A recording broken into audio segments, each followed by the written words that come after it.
In a couple of my more recent projects, I needed longer clamps, but I didn't have any.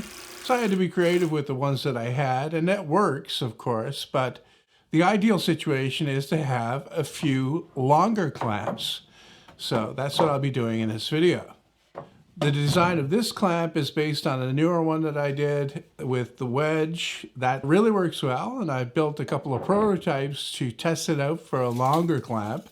And while using the prototypes, another thing that I discovered is that these don't have to be made from hardwood.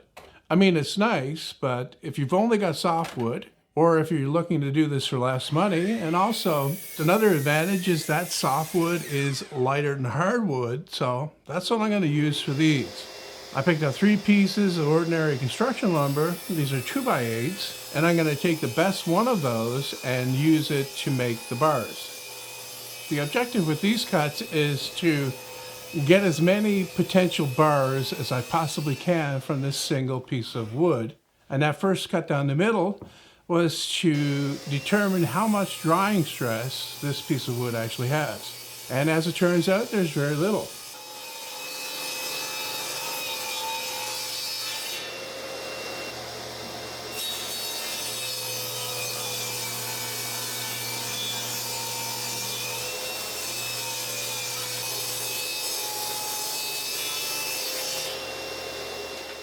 I'm planing these down because I have a planer, and that gives you the best results, but these could just as easily be cut on the table saw. They don't have to be perfectly smooth. Also, it's worth pointing out that you want these bars to be as straight as possible, but they don't have to be perfectly straight. They're still going to work just as good, even if they're a little bit crooked. So out of the 6 that I've cut, I have 5 that look like they're going to be good bars. And what I'm specifically looking for are areas where the bar will break if it's under load. And that would be big knots near the edge or areas where the wood is torn out.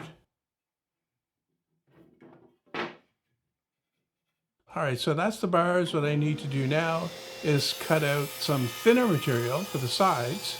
And that's all going to be about 1/4 inch thick. It really doesn't matter that much if it's a little bit thicker or a little bit thinner. And once again, I'm going to be using the 2x8 material to do that. And then I'm going to use my table saw to cut them into strips that are around 3/8 of an inch thick. I want a little bit extra because once again, I'm going to be running these through the planer. And rather than try to cut through the whole thing at once, I'm going up about halfway and I'm cutting from both sides. Not only is it safer, it's also easier on your saw, especially if it's starved for power like mine seems to be here.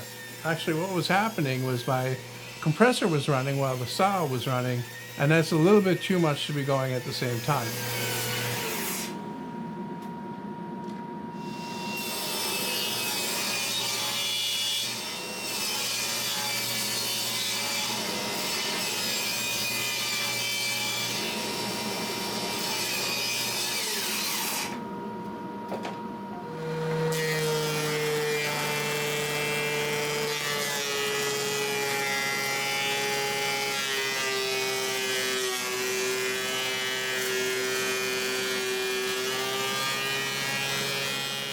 I need some stock that is just thicker than the bar for various parts. These would be everything that makes up the moving jaw and the pad. And I'm cutting those from the other half of the second 2x8. I cut all of the thin strips from the first half.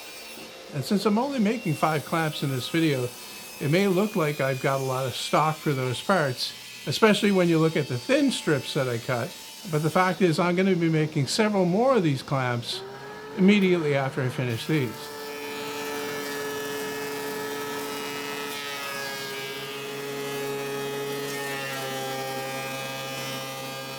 Likewise, I'm going to be cutting more wedges than I need here. And I could cut these from softwood again, but they work better if they are actually hardwood. And I just so happen to have a couple of scraps that are perfect for me to cut them out of. I'm using my precision miter sled to make these cuts at 10 degrees. However, I did go over another way to make these cuts in my last clamp build, so that's an option as well.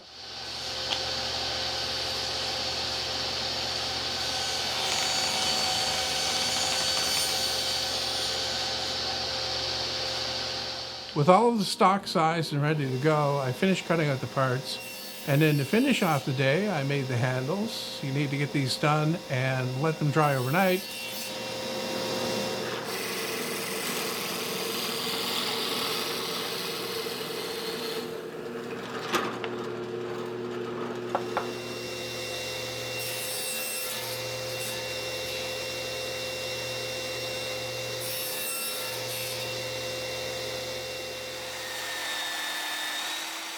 Plans for this project, along with many others, are available on my website.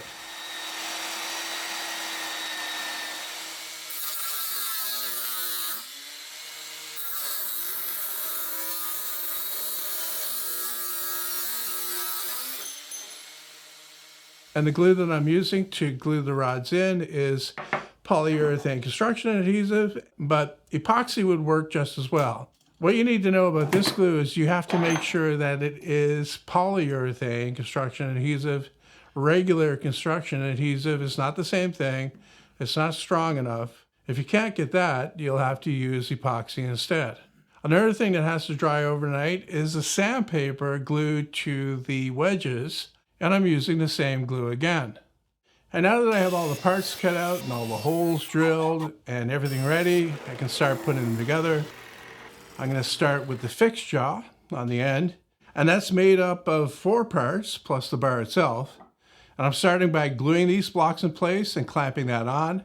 And then before that dries, I'll glue on the sides, and I'm firing in pins to keep the parts lined up.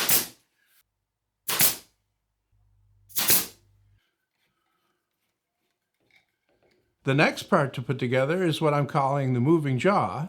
And once again, I'm spreading glue and firing in pins to keep the parts lined up.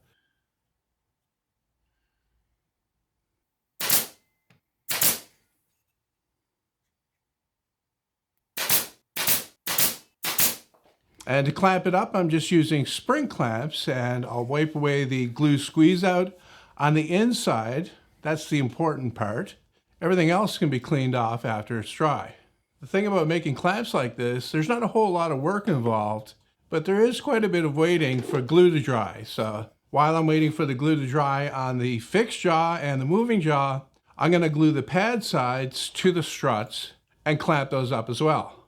And the thing to remember about these is that they get glued up in pairs.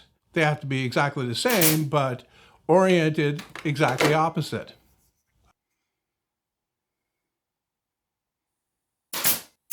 I let the glue dry on the moving jaw about an hour, and now I've taken it out of the clamps and I'm going to do some light sanding on it just to clean it up a bit. And now would be a good time to get some finish on it and let that dry, at least 1 coat of water-based polyurethane if you're going to be finishing these clamps.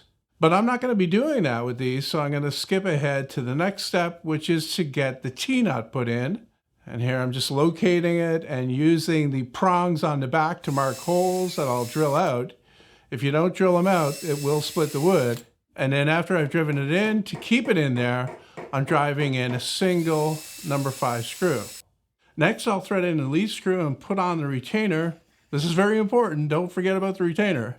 And then thread on the nut, and to hold the nut on there so it doesn't unscrew, I'm going to peen it by squishing it tight on the end of the rod. Next step is to glue the retainer to the pad, but first I need to get the washer inside the counterbore that I drilled. And also I need a little bit of grease on the end of the lead screw to reduce the friction of it rubbing against that washer. And then I can get that glued together and clamped up as well. With the glue dry on the retainer, I can glue on the sides that have already been glued to the struts. And once again, I'm just driving in pins to keep everything lined up until I can get it clamped. And also I need to glue in the block that goes on the end that rubs against the bottom of the bar.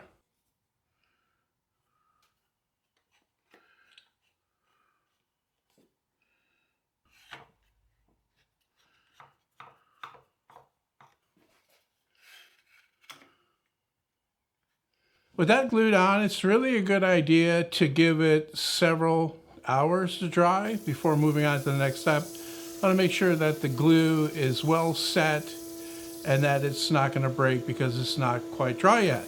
So that's exactly what I did. Then I sanded everything to clean up all the glue squeeze out and make it look a little bit better. And now I can get it installed on the bar. And what you do there is you take it and you slip it onto the bar with one of the rub plates inside, and then you slip a wedge in. And when you push the wedge in, you want to push it in good and tight. Ideally, you would tighten the clamp on something at this point to make sure it's seated properly. And that's exactly what I'm going to do here. I'm using this long board. And then with that done, you can make it so that the rub plate is in the right position, which is sticking out just a little bit, like I'm showing here in the video. It's about 1/4 inch. And then you can mark the other end of the rub plate where it meets the finger notch. And then take it all off again, trim the rub plate to the right length, and screw it onto the wedge with a single small screw. And then with the rub plate installed, I can get the clamp put together and it's ready to use.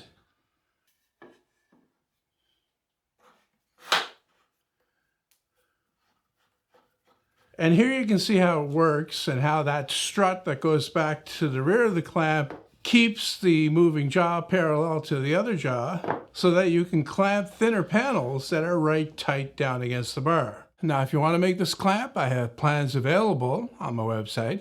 There's a link in the description that'll take you right there. For a couple of days' work and for less than $100 worth of material, you could wind up with hundreds of dollars worth of clamps. The expression is that you can never have too many, but building these will get you pretty darn close.